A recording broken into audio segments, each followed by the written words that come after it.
Hello and welcome back to the MOV Public Forum video podcast. The next set of interviews will feature a few of the candidates running for Vienna city elections. For these, I'm joined with a new temporary guest co-host, Lisa Moser, resident of Vienna. Thanks for joining me, Lisa. My pleasure. With that, let's get Melissa in the room. As in our primary interviews, we sent out invites to all the candidates by email and a few by phone. We're excited today to interview Melissa Elam, who is running for recorder in the city of Vienna. Welcome, Melissa. Thank you. So let's dive right in. Give us your best 1-minute introduction pitch speech. Hi, I'm Melissa Elam. I have been here in Vienna for 17 years. I came here when I got married, and this was my husband's hometown, and it has become my hometown. I love it here. It's a great area, great access to things, wonderful place to raise a family, and I care about it. I have a lot of experience along the way that I feel like really brings a lot of tools to the city if the citizens would choose to honor me with a position of leadership here. I've been a stay-at-home mom for a while, but for the past year and a half, I am the volunteer coordinator at Habitat for Humanity. So that was my re-entry into the workforce. But before that, I was plenty busy, which stay-at-home moms will understand because I was in charge of plenty of things and a leader in a variety of ways because I had time, because everybody thinks you have all the time in the world when you're a stay-at-home mom. But anyway, I'm really excited. I wanted to jump into the process and be a participant in government. So, what is the main reason you decided to step up and run for office now? My main thought is, why wait?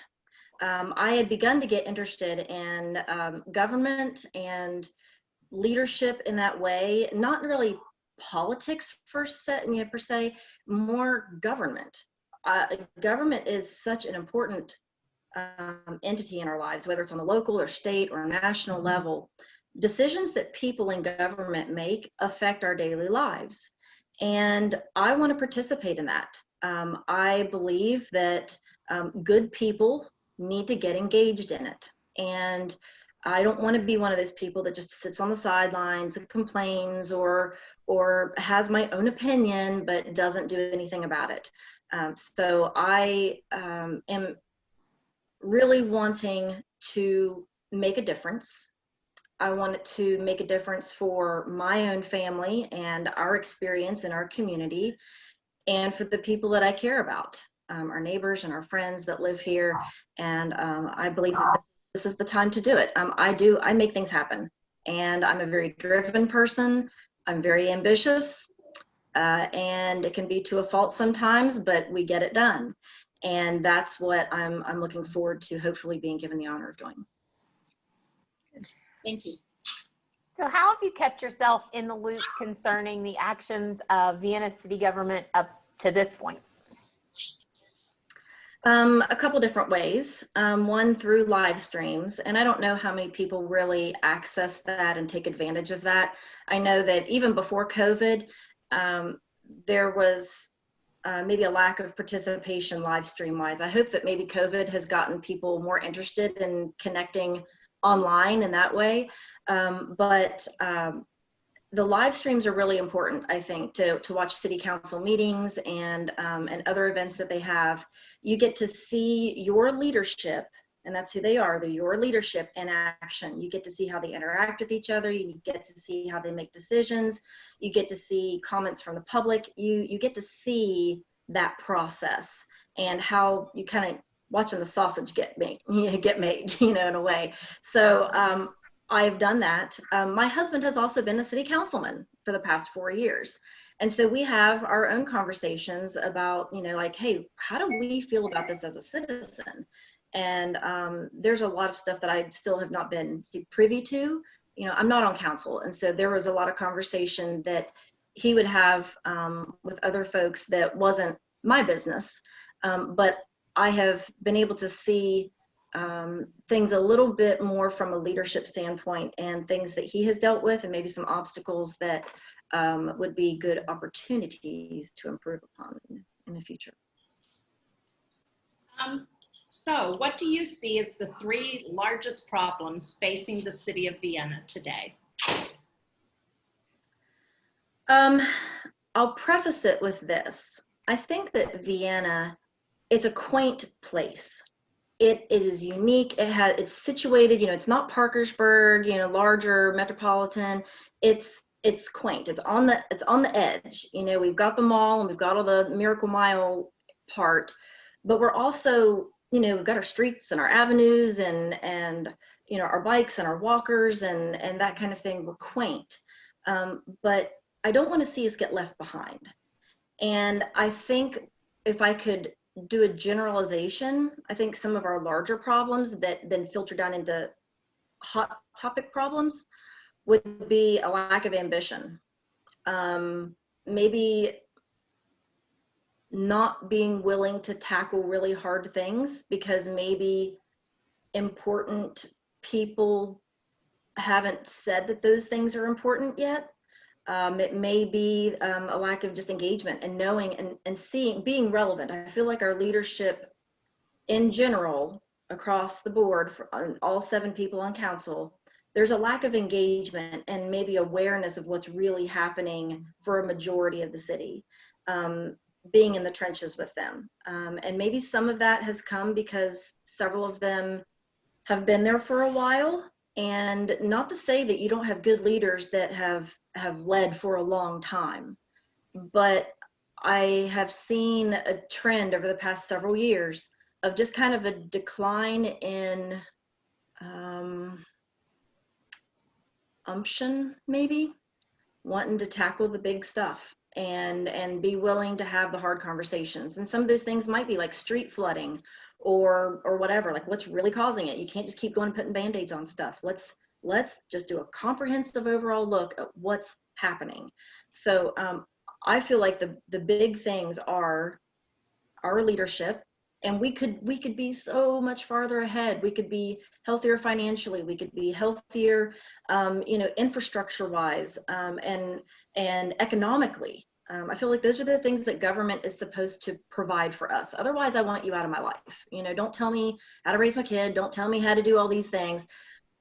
I want you to protect me and make sure I can get around and make sure that economically there's opportunity for myself and my family. And in those areas, I feel like there's a lot of room for improvement. Thank you. So tell us about the job of recorder. What do you see as the major duties, and what skills do you bring with you that will help you be successful in the position if you're elected? So the obvious one maybe is that you record things. You take down the minutes of the meeting, you take care of business type administrative things that the council needs. Might be sending out the agendas and that kind of stuff. There are things that you need to submit to the Secretary of State's office, and you need to submit things and put them out for the public or for the other council members at certain intervals to make sure that you're in compliance with things. And as far as that goes, I'm very detailed and thorough, and I know that I can fully satisfy those duties in that way. Some of the other things that the recorder does that a lot of people don't realize, the recorder is a voting member of council. So the council is the mayor, the recorder, and 5 councilmen. And so you will see that my husband is also running for city council. We're not running against each other. But each person has their own vote, and I'm not in an alliance with anybody. My vote is my vote, and I want to search for answers just the same as anybody else, and I want to dig into problems, and I want to make sure that we have thoroughly understood what it is that we're voting on, because that's also something that I've seen over the past is a lot of times it's sort of like hurry up and vote on it before anybody has a chance to read it kind of thing. And that happens on every level of government. And so as far as a voting member, I take my vote very seriously. And I would want to make sure that I was voting for the greater good and with a great vision of what the consequences of that vote would be, or what the benefits of that vote would be. Other things that the recorder does, the recorder also, in the mayor's absence, let's say the mayor is sick or out of town or something like that, the recorder steps in and fulfills those duties in their absence. I know that years ago, that's how Mayor Rapp became mayor. He was the recorder, and Mayor Noe had taken a position in the state Senate, and Mayor Rapp became mayor. And that's just one of those little things that a lot of people don't know. Another part of being recorder, and this is a big one for me, is being a part of the Budget and Finance Committee. Budget and Finance Committee is the mayor, the recorder, and one other councilman. And so that's, one of three that is in that capacity where they can begin having real conversations about how our money is being spent, where the money is going, and that's a big one. And as far as being equipped and capable of that, there are a lot of things that I probably don't know, but what I do know is how to balance things. And I think I bring balance. I know how to balance a budget and to spend money wisely and to plan for the future. And I am a critical thinker, and I can ask good questions. And I can be kind of a bulldog in that way, that I don't let go of it until I understand it and until I can speak intelligently about it. So those are the big ones. And you don't have experience being a reporter until you've been a reporter, and you don't have experience being a mayor until you've been a mayor. So no, I haven't been a recorder before, but I have a good skill set coming into it, and I believe that I can fulfill it in a very positive way. We're having a lot of partisan politics in our nation today, and while Vienna, the city of Vienna, is a nonpartisan, all of the government is nonpartisan, how do you feel about compromise and your ability to work with other people who might have a different mindset or background than you? Very good. I am the kind of leader who wants to put everything on the table. I am wired naturally to make an opinion about something and to kind of place a judgment on something. So maybe a particular issue comes up and I'm going to immediately have my own thought about it, right? That's sort of natural for a lot of people. I'm going to have my own thought about it, but that's not the sword I'm going to fall on. That's not the hill I'm going to die on, right? I want to make sure that whatever decision is being made is made for, again, the greater good. So I want to fully understand it. And there may be something, if Jennifer brought something to the table and I'd say, well, I think I'm probably opposed to that, but tell me all about it. I want to fully understand where you're coming from, so that there might be something in there that we might actually be saying the same thing. We just have way different ways of approaching it. And so if we are not willing to have that conversation with each other, and that is something that I know that is nonpartisan in Vienna, but there's a lot of dissension and a lot of conflict on the council right now that is unnecessary. We have to first know that the people sitting around us are people, and show respect and be willing to have hard and honest conversations with each other. I am not going to make a decision until I have put it all on the table and decided, okay, this is relevant, this is not, okay, we've eliminated this. And if we're all not winning at the end, we've all lost, is how I kind of feel. I don't want it to be like, hey, I won and oh, you lost. That's not helpful. I want to know that you know what, you helped me see this from a different standpoint, and I hadn't considered this before, but I appreciate that, and now I'm willing to make a compromise on this. And in the meantime, you've become educated and you're willing to compromise on something, and it doesn't have to be this all or nothing all the time. Why does it have to be 100% them and 100% them? It doesn't make sense to me. And again, it turns out winners and losers constantly, and winners and losers aren't good neighbors to each other, if you're constantly the winner. So I want to be a part of and help facilitate conversations that are healthy and that are respectful and that ultimately create a winning community and not one of a lot of divide. Thank you. How do you see the job of Vienna City Recorder changing in the current and hopefully soon post-COVID-19 world? I'm not sure that I really see that role changing a whole lot. Might be something that once I would get into it, I would see that it would, but for the most part, a lot of those duties and the things that they do hasn't changed a whole lot. They had to do things virtually for a while, but that affected the whole council. They are having in-person meetings and that kind of thing, but I don't necessarily see COVID or other tragedies or whatever comes our way. I don't really see that affecting that particular role in any significant way at this time. What would you say your personal core values are? First, probably lead like Jesus. I think he's an incredible leader, and I've seen his example through scripture, and I want to follow that. He knew how to deal with people. He knew how to be an authority. He knew how to stand up for truth, and that's what I do, and I strive to do. Integrity, and we see all the time. There's always some other headline, somebody who didn't know the camera was rolling, or didn't know their mic was still on, or didn't know that anybody else heard it, and somebody always does. Just don't say it. If you're not gonna say it in public, please don't say it in private. And so integrity is real big for me, and honesty, being diligent, and being ambitious.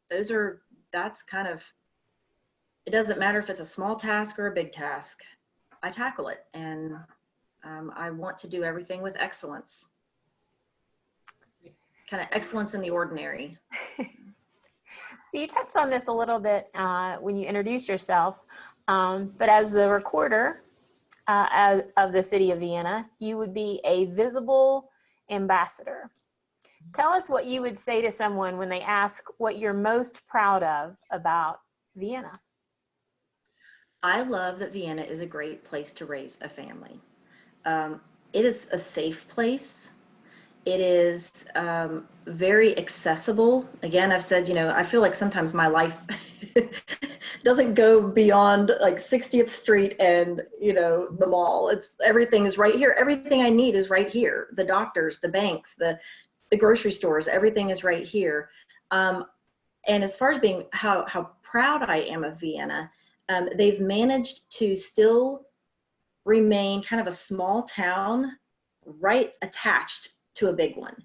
And I think being able to continue to protect that is an important priority. And so I'm really proud of the fact that we have a great place to raise a family, and we enjoy raising ours here. Well, with that, we'll move into the rapid fire hot seat section. With your understanding as a person who has not been serving on council or as a recorder, give us your take on the city's financial situation, especially with the added complications that COVID-19 has brought. It's not as good as it should be. That would be my quick answer. There is not enough planning ahead to have that rainy day fund, to have that what if something happens. I can say personally for our family, we know what it's like to have to tap into that emergency fund. Having a fully funded 6-month emergency fund for our family has literally saved our family 2 or 3 times. And when you don't have that that's a micro level, right? But on a macro level, we as a city are, I believe, not living as well within our means as we should. We could definitely be stewarding our our money, the taxpayer money. And you have to consider a lot of things as far as revenue that's coming in. It's going to change, and businesses are going to change, and the ages of residents who are paying property taxes, that changes, and you've got to make adjustments to that. And I don't think we're as strong as we could be, or as we should be. So what are your feelings on the C8 water issues and the filtration project in the long term? Well, first, I'm really thankful that measures were taken, and that, you know, the filters were put in, and that all of that was addressed. And I feel like right now we're in a good place. But my question would be, are we eventually going to be on the hook for that? You know, are we gonna, was there a, and I don't know the answer to that. Is there a point where, you know, the company that put them in is going to eventually say, okay, well, we fulfilled our duties, you know, good luck. Or are they going to always take care of it? And so that's something that I would be concerned about long term, to see how that's going to affect other things that we as a city would need to prioritize as far as taking care of our citizens. That's a huge part of infrastructure, to have clean, safe water. How do you see making Vienna a more welcoming and inclusive place for all its current and future residents? Good question. I have lately, there has been just a theme. I feel like there's been a theme in my life, maybe for the past year or so, that continues to come back around. And it's focused around Micah 6:8. It says, do justly, love mercy, walk humbly with your God. And the do justly part is the part that I always kind of wrestled with and didn't really understand. But it seems like lately that has continued to come up, whether it's in our national issues that tend to come up, whether it's race relations, or, you know, in my role at Habitat, I've begun to really become more educated in how housing was segregated, and how when you could segregate by housing, it was very hard to undo that. And so some of my questions in my work and things is, what's still on the books? Do we need to change something to make sure that what shouldn't have passed or what shouldn't have been implemented isn't happening anymore? And so whether it's looking at zoning, or looking at ordinances, or looking at how, you know, what the protocols are for you know, how we lay out the city, or what our businesses are like, whatever it is. So justice, there needs to be a sense of justice and fairness applied across the board. Yes, we all are equal in the sight of God, but do we have equal opportunity? And I'm not in favor of swinging a pendulum. If it's been this way, swinging it way this way. Can we just rectify wrongs of the past and make sure that those things don't continue? And if you have a safe and thriving community, people will want to be a part of it. I don't think you have to necessarily do anything to make yourself more diverse. If people know that you are safe and welcoming, and that they're going to get the fair shake that everybody else gets, I think that kind of takes care of itself. It does. And so that has been kind of my lens lately of questioning, why is it that way? When did that pass? And who was a part of that? And, you know, are we still happy with that? You know, what's still on the books? And do we need to make changes to that? So as far as the city of Vienna goes, I don't know the answers to those questions, but I want to know. And if I'm in leadership, those are things that I would be looking at. Completely different subject. What are you thinking about street flooding? It's horrible and it's unacceptable. Yeah, my son rode a raft in our street a few months ago. It's horrible. What's causing it? We can't just say, well, that's the way it's going to be, you know? And I don't know that they've necessarily said that, but okay, yes, it's bad. Then let's fix it. Maybe it's a huge problem. Well, it's going to take huge solutions. So, yeah, Mike gets calls all the time, people saying, I need you to come take a look at my street, come take a look at my drain, come take a look at whatever. And it's not acceptable. There's too much flooding going on. and it's coming up in people's driveways, coming into their basements, it's ruining stuff. And we have, part of it may be Pond Run. Pond Run needs to be taken a look at. Pond Run does not start at Vienna city limits. It starts way up past North Hills. Maybe we need to take a look at Pond Run, but that means working with county people, right? Because city people will have to, I think you have to be a really good champion for your city. If there are things outside the city that are negatively impacting our residents, I feel like our leadership has an obligation to fight for us and say, okay, this isn't something we can fix, but I'm going to go to the people that can fix it as the representative of the city. And so, yeah, flooding needs to stop and we need to fix it. I don't know where the problems are and what exactly is causing it. It's probably a bunch of stuff. I don't know if it's pipes that are falling apart. I don't know if it's, and maybe we don't need to pave the streets yet because we need to fix the pipes that are underneath them first. So yeah, we need to fix the streets, and we need to fix the flooding, and we need to fix all that stuff. It's big problems and it takes big solutions. So let's do it. You can't wait. I will say, as a resident, there's nothing that has frustrated me more as a citizen to see a street paved and then ripped back up again in a couple months because there was a repair that needed to be done. Yeah. Why? Why? So it again, that's going to take a lot of collaboration on a lot of levels, working with the utility board and people who do the work, but we can do it. It's fixable.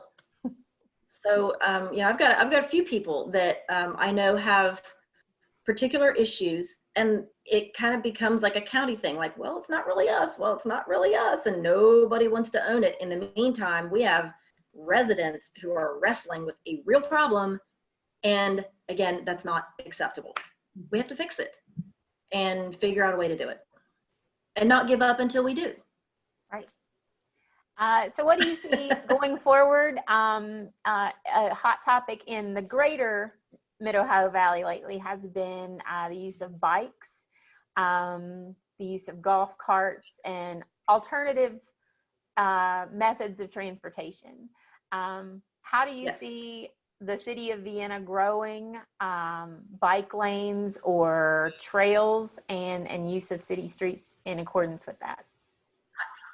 I think it's all an important part of growth, and you have to stay relevant to your community, right? Those are things that are important to people.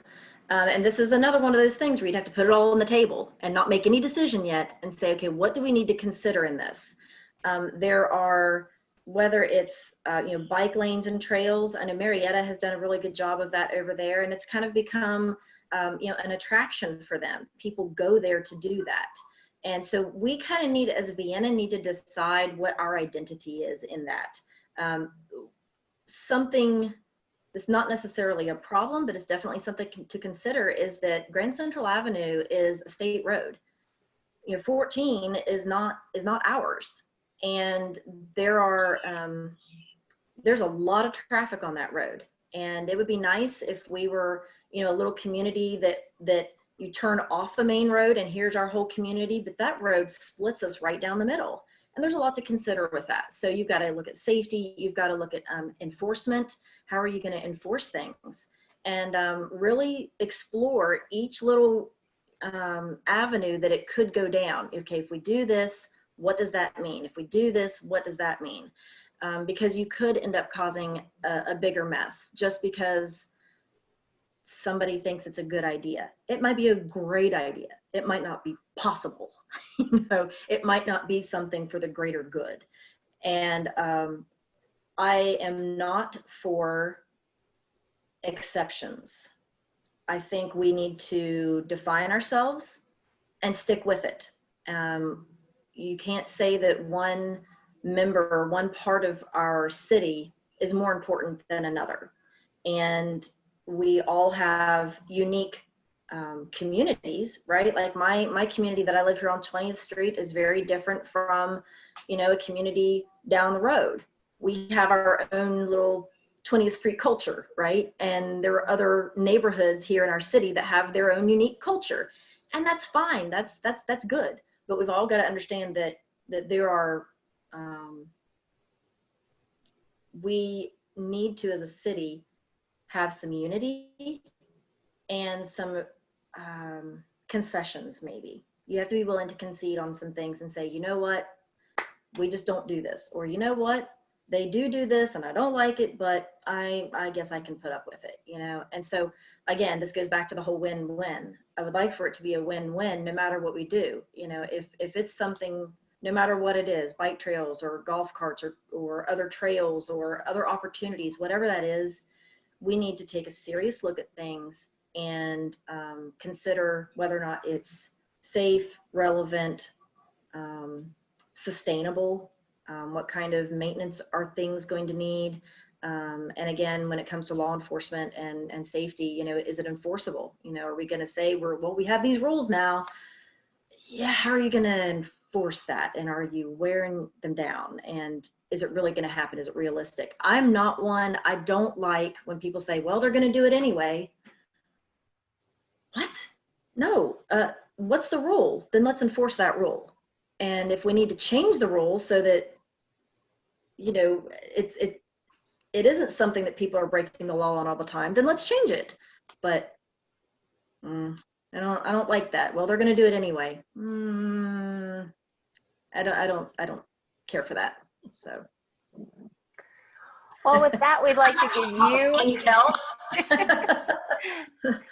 With that, we'll give you a few minutes to tell us and the voters anything you think we've missed that we need to know, including how to get in touch with you, how to get more information on your campaign or to get involved, get a yard sign, donate, etc.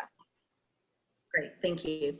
Well, again, thank you for this. I thoroughly enjoyed this platform in the primary. It was very useful for me as I was trying to get to know, especially things like Board of Education and, you know, judges and things like that, that always kind of seem like, I don't know those people. I don't know where they stand on that. And so this has been a really powerful platform. I appreciate you doing this again for the general election. There have been these challenges of not being able to do meet the candidate type events. So this is important, and I'm going to be sharing this, and I hope that a lot of people will utilize your service as they're making an informed decision. I will say for myself personally, so I've been here in Vienna for 17 years. My husband Mike and I have been here since 2003, and he was here before that. We have 2 children. Chaz will be 13 next month. Tyson is 7.